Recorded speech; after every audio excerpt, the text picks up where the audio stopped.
Добре дојдовте во новото издание на Спорт Плюс.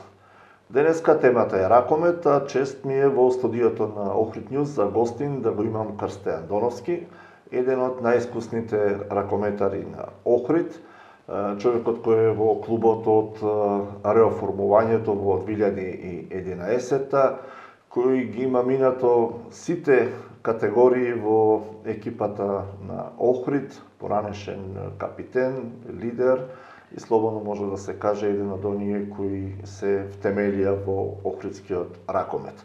Добре дојдов. Добре најдов, фала на поканата, благодарам за добрата најава. Оваа година дојде време да затворам едно поглавје, да отворам ново, имено оваа сезона е мојата последна од играчката кариера, но мојата љубов и пасија према ракометот ја продолжувам на еден поинаков начин. Од раководството на ракометниот клуб Охрид ми беше дадена доверба и ми понудија да бидам асистент тренер во сениорската екипа и тренер во младинските категории. Беше долг период, беше, би рекол, едно долго патување. Впрочем, повеќе од мојот животен век го поминав тренирајќи, играјќи ракомет, отколку што не тренирам и не играм, но за се има крај. Сметам дека ова е точното време да ставам крај на мојата кариера, бидејќи сум и во подминати години за активно играње на ракомет. Исто така и моето тело веќе почна да дава знаци. Ќе ги послушам тие знаци и повторно ќе речам, мислам дека ова е погоден момент за ставање крај на играчката кариера, но почнувам да заплувам во тренерските води, па се надевам дека и таму добро ќе се снајдам. Ќе се вратиме на тренерските предизвици.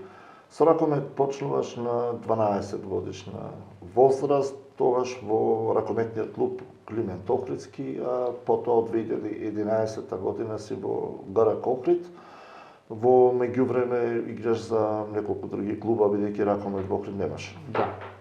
Период од околу 3 години немаше ракомет во Охрид, по тоа време настапував една година тренирав во Струга, па отидов на факултет една година настапував за Тинекс Пролет, една година за Драчево, каде што прв пат имав настап во Македонската Суперлига и со оформувањето на тогашниот РК Охрид 2011, од тогаш сум член и до ден денеска не го напуштив овој клуб.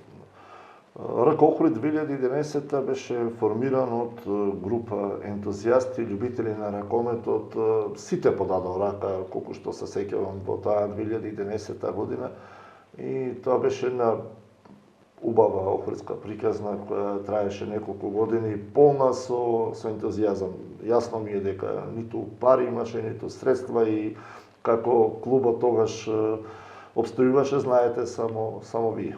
Да, ентузијасти во тоа време беа и тие се најголеми виновници за денешниот изглед и состојба на ракометниот клуб.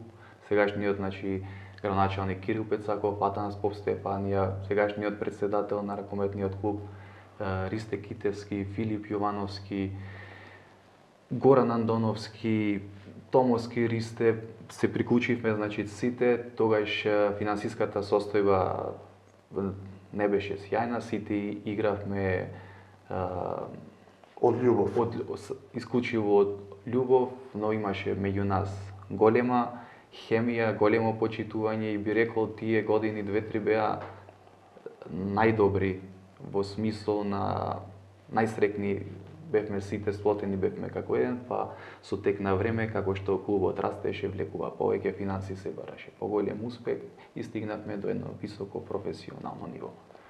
Да. Се извинувам некога кој изоставив, голем дел се заслужни за моменталната состојба на клубот. Наум Бабачев исто така беше на почетокот, Томовски, не знам дали го спомнав. Нема да замерат. Аце Трифуновски, се надевам негава да ми замерат и преостанатите. Сите од љубов подадовме рака, кој се вратил на факултет, кој паралелно со другите работи што ги работеше се бавеше со ракометот, но сите имаат заслуга за овој ова ниво на ракометниот клуб што стигнавме. Да. денес. Ракометниот клуб Охрид од година во година расте, денес е еден од топ четворката од најдобрите во ракометната Суперлига, учесник во Еврокупот, ЕХФ Еврокупот минатата година и како стојат работите годинава на табелата, најверојатно тој успех нели ќе биде повторен.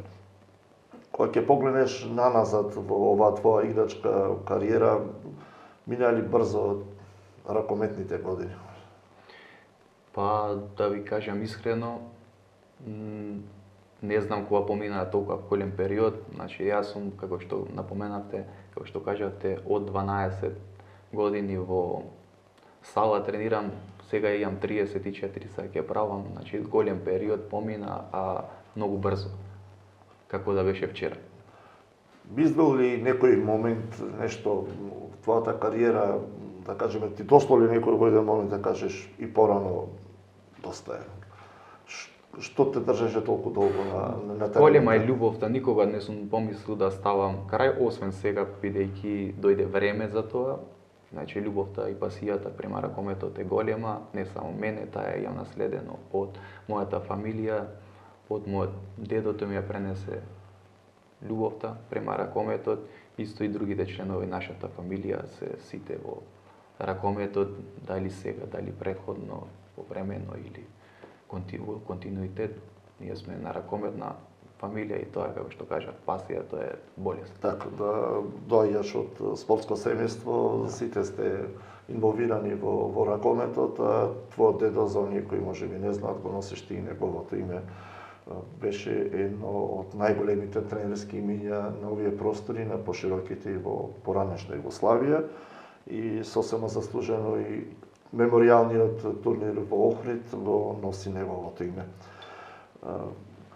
Дали ти останал некој меч? Спортот е таков, има многу победи, има и порази, има и нели добри моменти, меѓутоа има и разочарувања. Ти остави ли посебно некој надпревар, впечаток или некој што нема да го заборавиш? Се надевам подобро или полошо? Мислам дека надпреварот во ЕХФ Европскиот клуб, вториот надпревар со екипата на Крас Волендам, бидејќи за многу малку успеавме да имаме подобар меѓусебен биланс и да одиме во наредното коло, тоа беше круна на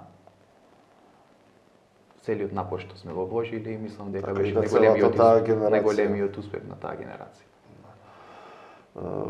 Спомнај самиот градскиот ракометен клуб Охрид, за среќа расте од година во година, амбициите се поголеми.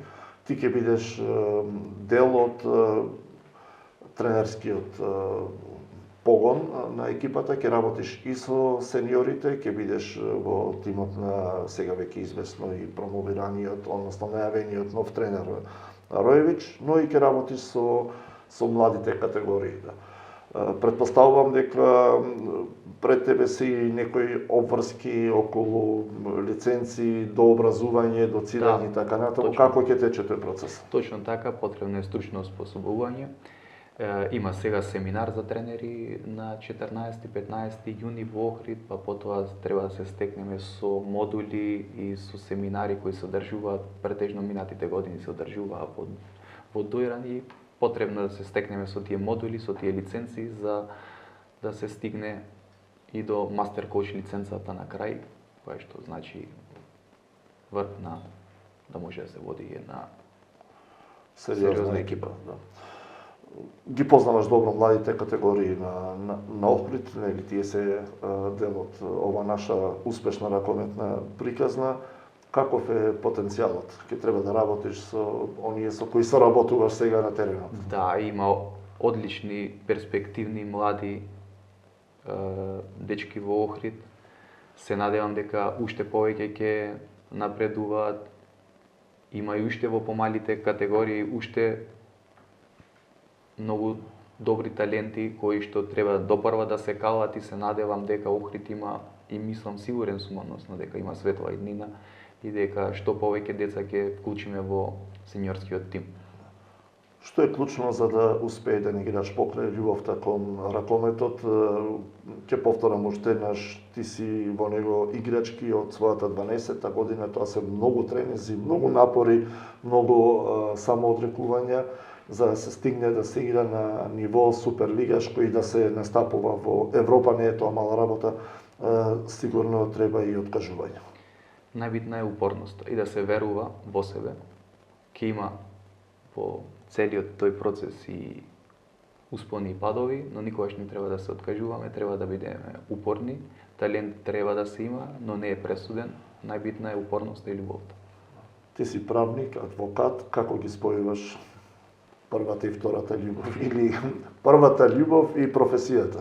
Па паралелно се бавам со адвокатура, имам своја адвокатска канцеларија, но исто така одговарам и на обврските во ракометниот клуб.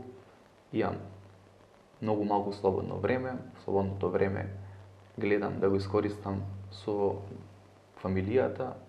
Имам син, голем поздрав до него.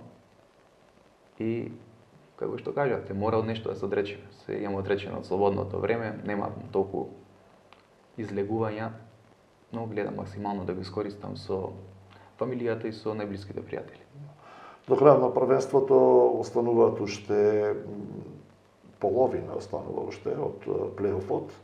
Почнува нели вториот дел од плейофот деновиве, ќе се комплетира ова коло во продолжениот празничен викенд. Како гледаш на лигата оваа година, кој според тебе е главен фаворит за шампионската титула? Охрид нема шанси да се вмеша во таа борба, меѓутоа за многу работи Охрид ќе се прашува. Да, по победата на Вардар на гостување во битова против Пелистер се би рекол многу помеша математиките на минатогодишниот шампион Пелистер и до крај, до последното коло нема да се знае кој ќе биде шампион, освен ако ние не го изненадиме, ќе дадеме максимум да го изненадиме Вардар да го добиеме на домашен терен. Ако тоа не се случи, ќе се решава во последното коло.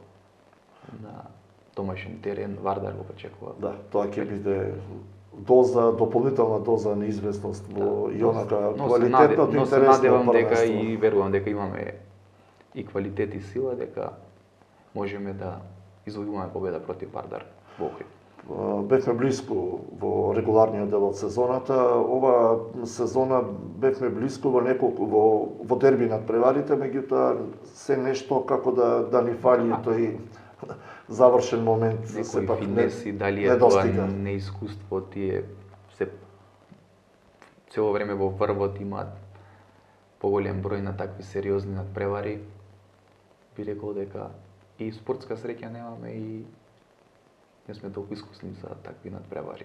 Се надевам дека во иднина тоа ќе дојде нашето време. Ќе дојде нашето време.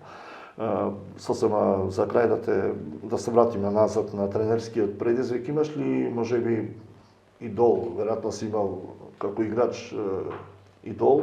Дали од меѓу тренерите или преферираш некоја школа тренерска која ти е така блиско или тип на игра на ракомет кој би сакал да го игра Охрид или тим во кој ти би бил дел од тренерскиот за нашето штаб? Поднебие најдобра школа би била шпанската, тоа што го практикуваше овдека Раул Гонзалес, тој е еден од подобрите тренери и исто така е доста и смирен при водењето на екипата. Јас мислам дека тој беше еден од најдобрите и е светски тренери и мислам дека треба да се практицира тој начин, тој систем шпански на игра, бидејќи најмногу нашите играчи и нашата тактичка и техничка подготвеност на играчите одговараат со шпанскиот модел. Исклучително е добро што млади како тебе влегуваат и во тренерските води, затоа што на Македонија и требаат, нели,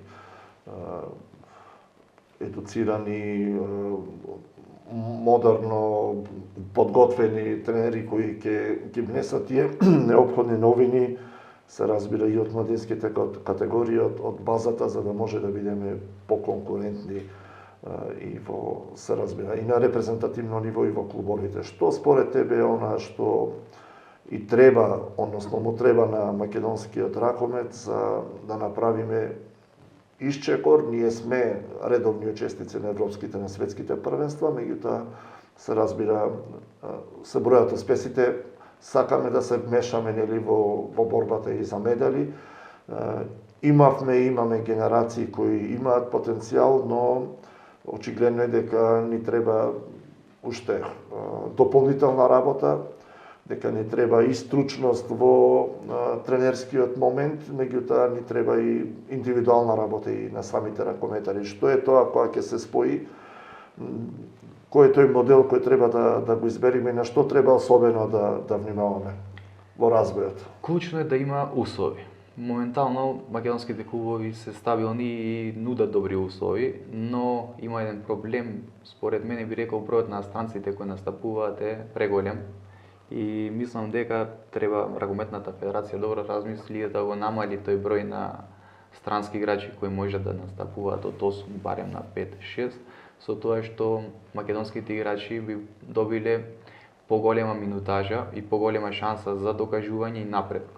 Мислам дека за добра репрезентација имаме силна лига, имаме клубови кои што нудат добри услови, но потребно е македонските играчи да добиваат поголема шанса и поголема минутажа, така би добиле сите. Кој ќе биде последниот надпревар на кој официјално ќе настапиш? Па предпоставувам последниот овогодишен. Предпоставувам, за тоа уште немам информации. Психолошки подготвен си да ги промениш улогите? Па, да. Тоа беше Крстеан Доновски, ракометар на градскиот ракометен клуб Охрид, долги години капитен на екипата, а од наредната надпреварувачка сезона 25-26 ќе биде дел од стручниот штаб на ГРК Охрид. Ти посакувам успешна тренерска кариера, ти посакувам многу успеси и со Охрид и секаде каде што ќе те однесе ракометот во иднина, во ова нова авантура која е пред тебе и се надевам се гледаме во следна прилика да разговараме за дел од тие успеси. Секако, благодарам. Беше чест и задоволство како и секогаш да поразговараме во вашето студио. Благодарам уште еднаш. Тоа беше Крстеан Доновски. Од наредната надпреварувачка сезона во тренерските води ќе го гледаме во друга улога и ќе ја следиме неговата кариера. А вам ви благодарам на вниманието. Пријатно.